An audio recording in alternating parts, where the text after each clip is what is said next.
தமிழ்நாட்டுல லிவிங்ல வாழ்ந்துட்டு ஜார்க்கண்ட்ல கொலை. தன்னுடைய காதலிய 40 துண்டுகளாக வெட்டிய கொடூரன். என்ன நடந்தது என்பதை விரிவா பார்க்கலாம் வாங்க. ஜார்க்கண்ட் மாநிலம் குந்தி மாவட்டத்துல அருகில இருக்க ஒரு வனப்பகுதியில இருந்து ஒரு நாயானது ஏதோ ஒரு மாமிசத்தை வாயில கவ்விக்கொண்டு வெளியே வருது. அதை பக்கத்துல இருக்க மக்கள் எல்லோருமே பாக்குறாங்க. பார்க்கும் மக்களுக்கு ஒண்ணுமே புரியல. அது மனிதனுடைய உடல் உறுப்பா, அப்படி இல்லைன்னா பக்கத்துல இருக்க ஏதோ ஒரு விலங்குடைய உடல் உறுப்பான்னு தெரியல.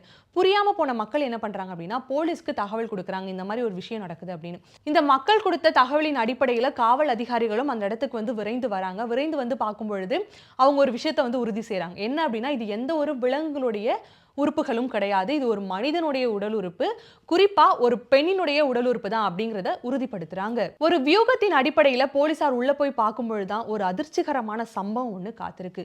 என்ன அப்படின்னா ஒரு பெண்ணினுடைய உடல் கிட்டத்தட்ட 40 துண்டுகளாக வெட்டப்பட்டு ஆங்காங்கே வீசப்பட்டிருக்கு.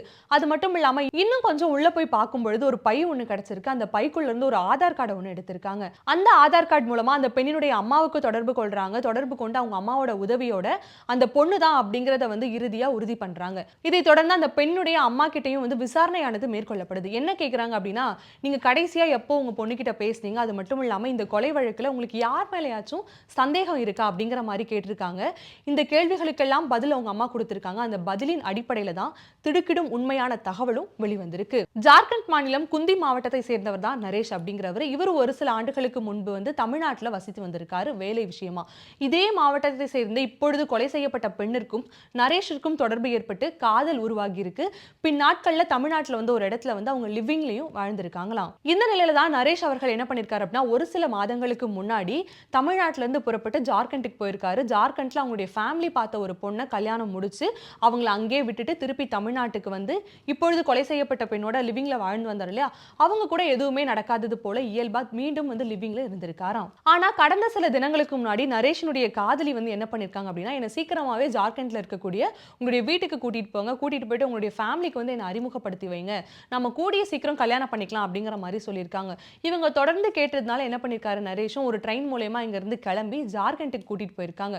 வீட்டுக்கு கூட்டிட்டு போனா இவருக்கு ஆல்ரெடி கல்யாணமான விஷயம் எல்லாம் தெரிஞ்சு ஒரு பெரிய பிரச்சனை ஆயிடும் அப்படிங்கறதுனால என்ன பண்ணிருக்காரு அப்படின்னா அவருடைய வீட்டிற்கு அருகில் உள்ள ஒரு வனப்பகுதியில இங்கே நில்லு, நான் வீட்டுக்கு போயிட்டு கூட்டிட்டு போறேன் அப்படிங்கிற மாதிரி சொல்லி விட்டுட்டு போயிருக்காரு.